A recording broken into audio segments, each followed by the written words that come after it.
کے امام مہدی تک، 900 سال سے لے کے اب تک، اب سے لے کے امام مہدی تک جو سچوں کا سردار ہے اسے شیخ عبد القادر جیلانی کہا ہے۔ ذرا محبت سے کہہ دیں سبحان اللہ، اسے شیخ عبد القادر جیلانی کہا ہے۔ سمجھ گئے؟ سچوں کے سردار کو، اسی عظیم الشان شخصیت کا لہو جن کے شریانوں میں دوڑا ہے، آج ان کے عرص پاک میں ہم تقریباً 45 سال سے ہمارے باپ دادا نے ان کی مبارک خدمات کا شرف پایا، اور ان کے عرص مبارک میں ان کو دولہا بنتے ہوئے دیکھنے کے ارادے سے ہم سب آئے۔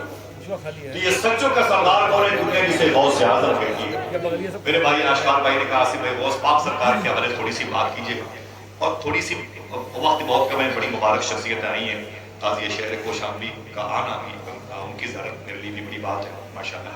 سنیے سچوں کا سردار کسے کہتے ہیں؟ یہ شیخ عبد القادر جیلانی ہے۔ حضور غوث اعظم کے ابو جان کا نام ہے شیخ موسیٰ جنگی دوست، نام یاد رہے گا؟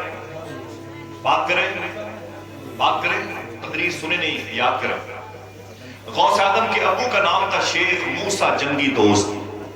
کیا نام تھا؟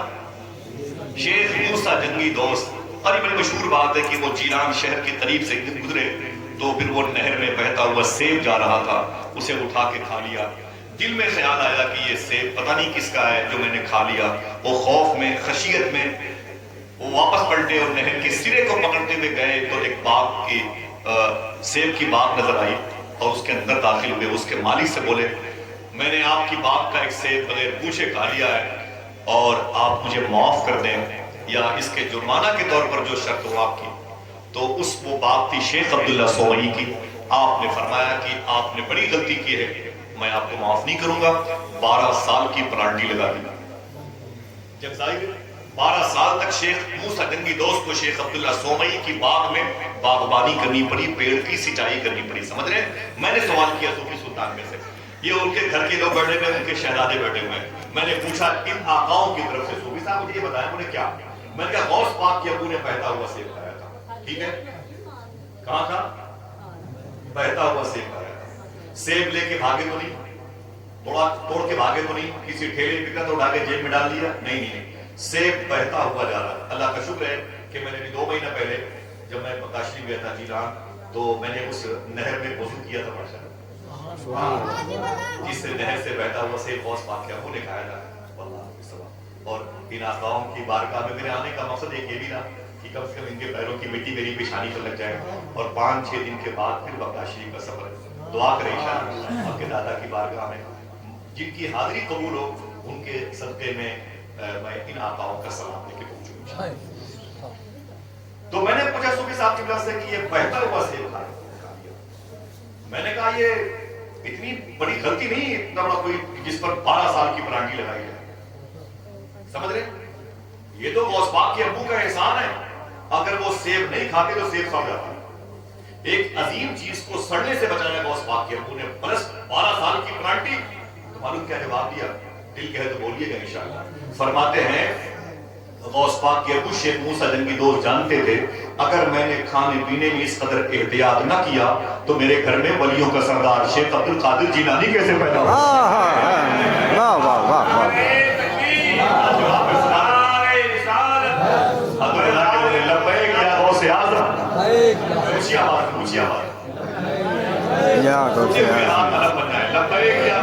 لبیک یا غوث اعظم۔ یہ بات آپ کو پتا ہے، ٹھیک ہے۔ اور پھر وہ 12 سال کی محنت کی آپ نے شیخ سومئی کی باغ میں، اور پھر بھی وہ نہیں مانے۔ پھر آپ نے اپنی بیٹی ڈھولی لنگڑی اندھی کہہ کے شادی کی بات کی، وہ ایک بہت ہی راز ہے، وہ آپ کو پوری داستان آپ کو یاد ہے۔ شادی غوث پاک کے ابو کی شیخ عبداللہ سومئی کی بیٹی مخدومہ ام الخیر سے ہو گئی۔ 25 سال، 30، 35، 40، 45، 50، 55، 59، 59 سال عمر ہو گئی غوث پاک کی امی کی۔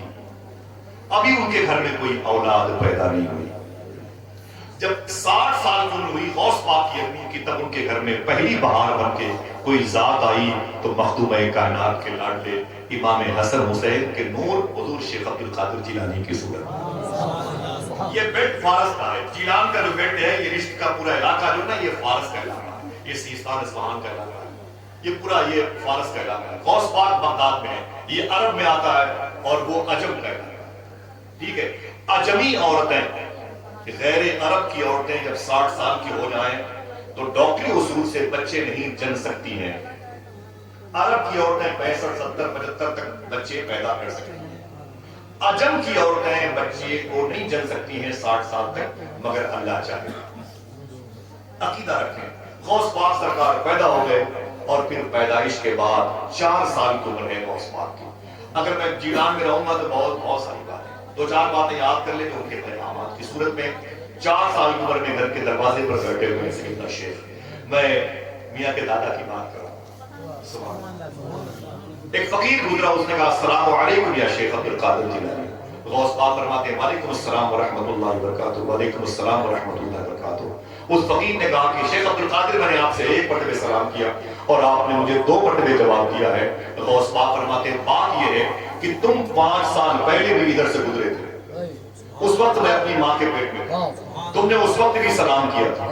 تیرے سلام تو میری ماں نے نہیں سنا تھا, لیکن میں اپنی ماں کے پیٹ میں رہ کر تیرے سلام کو سن رہا تھا. میں نے سوچا جواب دوں گا تو میری ماں ڈر جائے گی. آج میں نے 2 مرتبہ جواب دے کے پچھلا حساب چکا لیا. یہ شیخ عبد القادر جیلانی کی ذات بڑے بڑے عجائبات, بڑی بڑی کرامتیں, بڑے بڑے مشاہدات, احسانات کی منزل پہ نظر آئے جیلان شہر میں. یہ شہر کہاں پر ہے؟ ایران میں. اور بہت مشکلوں کا سفر ہوتا ہے ایران کا. میں جیلان کو میں کئی مرتبہ گیا ہوں اور میں نے سمنان کی گلیاں بھی دیکھی ہیں. سرکار مخدوم پاک کی چیلا گاہ دیکھی ہے. یہاں بھی ماشاءاللہ میں نے ایران میں وہ زمین خاص طور پہ دیکھنے گیا جہاں سرکار تارک السلطنت, سرکار غوث اعظم کے لاڈلے, مولا کائنات کے بیٹے, مخدوم کائنات کے دلبند سرکار مخدوم شب جہانگیر سرنانی میں مبارک قلعہ, جس قلعے کو آپ نے ٹھوکر ماری اور اسی کے دامن میں آپ کے خالو استاذ خالو شیخ علاء الدولہ آرام کر رہے ہیں, جن کی مزار مبارک پر مجھے چادریں بھی کئی بڑے پیش کرنے کا شرف حاصل ہوا. آپ یقین کریں کہ وہاں جائیں گے تو آپ کو لگتا ہے کہ یہاں سے آسمان بہت قریب ہے. خدا کی قسم وہ بہت ہی خاموشی ہے لیکن روحانیت سے بڑی بھی زمین ہے سمنان کی. قریب میں بستان ہے, خرقان ہے, کاشان ہے, شاہزان ہے, سیستان ہے, اصفہان کی وادیاں ہیں. میری دعا ہے کہ آج سرکار صاحب عرس کی چوکھٹ پہ سب یہ دعا مانگیے گا اللہ ان زمینوں کی زیارت کا شرف عطا فرمائے. یہ دعا مانگ کے جائیے گا.